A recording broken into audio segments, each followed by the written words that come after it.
అందరికీ నమస్తేనండి. ఈరోజు మనకి మార్కెట్‌లో 4500 లాస్ వచ్చింది. అలాగే మనకి 5700 ప్రాఫిట్ గూడా వచ్చింది. సో, ఇప్పుడు ఈ 2 అసలు రీజన్ ఏంటిది తెలుసుకుందాం. ఆ తర్వాత మీకు క్లియర్‌గా అసలు మనం ఎలా చేస్తే మనం సర్వైవ్ అవ్వగలం మార్కెట్‌లో అనేది తెలుసుకుంటాం. ఓకేనా? ఒకసారి ప్రాఫిట్ గూడా చూపిస్తాను చూడండి. ఇక్కడ క్లియర్‌గా చూడండి. 5700 ఓకేనా? సో, ఇప్పుడు మనం క్లియర్‌గా తెలుసుకుందాం. అసలు ఏం జరిగింది? ఎందుకొచ్చిందనేది. మనకి ఇప్పుడు నేను క్యాపిటల్ యాడ్ చేశాను గదా! సో, నేను అందుకు 2 సెల్లింగ్ ట్రేడ్స్ అయితే ప్లేస్ చేశాను. ఒక్కొక్క సెల్ ఆర్డర్‌కి ₹20 ఎస్ఎల్ అన్నమాట. రీజన్ ఎలాంటిదైనా అనవసరం మనమైతే రూల్ ప్రకారము బయర్ జోన్ కింద రెడ్ క్యాండిల్ క్లోజ్ అవ్వంగానే ఎంట్రీ తీసుకున్నాము. సో, మనకు ఒక 20 పాయింట్స్ ఎస్ఎల్ పెట్టుకున్నాం కొట్టేసింది. మళ్ళీ బయర్ జోన్ కింద రెడ్ క్యాండిల్ క్లోజ్ అవ్వంగానే ఎంట్రీ తీసుకున్నాం. మళ్ళీ కొట్టేసింది. 2 సార్లు మనల్ని ఎస్ఎల్ కొట్టింది. ఓకేనా? 40 పాయింట్స్ అక్కడ ఇచ్చాం. ఒకటి బయింగ్ ట్రేడ్ అయితే ఇంకోటి చేసామన్నమాట పుట్ సైడ్. అది కూడా మనల్ని వితిన్ సెకండ్స్ ఇదిగోండి వితిన్ సెకండ్స్ మనల్ని ఎస్ఎల్ కొట్టింది. సో, మనకేం జరిగింది? టోటల్‌గా ఈ యొక్క 40 పాయింట్స్ ఇది ఒక 15 టోటల్‌గా 55 పాయింట్స్. ఓకేనా? ఇవేంటంటే హెడ్జింగ్ పొజిషన్స్ అన్నమాట కాల్ అండ్ పుట్‌లో. జస్ట్ మనకి మన దగ్గర ఉన్న మనీకి హెడ్జింగ్ అన్నమాట. సో, మనకు ఓవరాల్‌గా 4500 అయితే లాస్ వచ్చింది. అంటే లాస్ వచ్చింది. మనం లాస్‌ని యాక్సెప్ట్ చేసాం. ప్రశాంతంగా దీన్ని క్లోజ్ చేసాం అకౌంట్‌ని.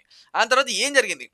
న్యూస్ బేస్డ్ గాని, ఎక్స్‌పైరీ గాని ఏదైనా గానియండి రీజన్. కానీ మనకు లాస్ వచ్చింది. యాక్సెప్ట్ చేసాం. ఆ తర్వాత మనం వదిలేయి ఇంకా చాలు అనుకున్న తర్వాత నాది ఇంకొక అకౌంట్ ఉందన్నమాట. చిన్న క్యాపిటల్ అది. ఒక 10,000 అంత అమౌంటే. దాంట్లో నేను రెగ్యులర్‌గా ఏదైనా చిన్న చిన్న సేమ్ మన స్ట్రాటజీ పైన ట్రేడ్ చేస్తానన్నమాట. సో, మన అకౌంట్ రూల్ బేస్డ్‌గా రోజుకి 4000 మన లాస్ లిమిట్ కాబట్టి దాంట్లో ఇచ్చేసాం. ఆ తర్వాత దీంట్లో ప్రాపర్‌గా సేమ్ మన రూల్ బేస్డ్ ట్రేడింగే చేసామన్నమాట.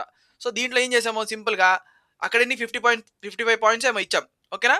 దీంట్లో మనం ఎన్ని పాయింట్స్ బుక్ చేసుకున్నాం. ఇక్కడ ఒక 10 పాయింట్స్, ఇక్కడ ఒక 60 పాయింట్స్. అంతేనా? సో, మనం ఒక 70 పాయింట్స్ అయితే ఇక్కడ బుక్ చేయడం జరిగింది. క్లియర్‌గా 70 పాయింట్స్ ఇక్కడ ఒక మళ్ళీ 15 పాయింట్స్. సో, ఓవరాల్‌గా మనం ప్రాపర్‌గా 2 ట్రేడ్స్‌తోనే దీంట్లో ప్రాపర్‌గా మనం చేసామన్నమాట. అంటే మనం రూల్ బేస్డ్ తోటి ఎంత జాగ్రత్తగా చేయడం అయితే జరుగుతుందో, ఇచ్చేటప్పుడు ఎంత ఇస్తున్నాం? 15 పాయింట్లు పర్ఫెక్ట్‌గా ఇస్తున్నామా? ఎస్ఎల్ యాక్సెప్ట్ చేస్తున్నామా? 20 పాయింట్లు ఇచ్చినప్పుడు ఇచ్చేసాం. తీసుకునేటప్పుడు 2 రెట్లు తీసుకుంటున్నామా లేదా అనేది ఉంటుందన్నమాట. మీరు ఇచ్చేటప్పుడు 20 ఇచ్చి, తీసుకునేటప్పుడు 5, 10 తీసుకుంటే కుదరదు. మీరు తీసుకునేటప్పుడు గూడా ఎక్కువ తీసుకోవాలి. అప్పుడే మీరు సర్వైవ్ అవ్వగలరనమాట. సో, దానికి దీనికి సంబంధం లేదు. జస్ట్ ఎగ్జాంపుల్ షేర్ చేస్తున్నా. మీరు తీసుకునేటప్పుడు ఎంత తీసుకుంటున్నారో చూసుకొని తీసుకోండి. సో, ఇప్పుడు మన క్యాపిటల్ 33 నుంచి 28కొచ్చింది. అంటే అరౌండ్ 5 ఎగిరిపోయింది ఈరోజు. ఎందుకు?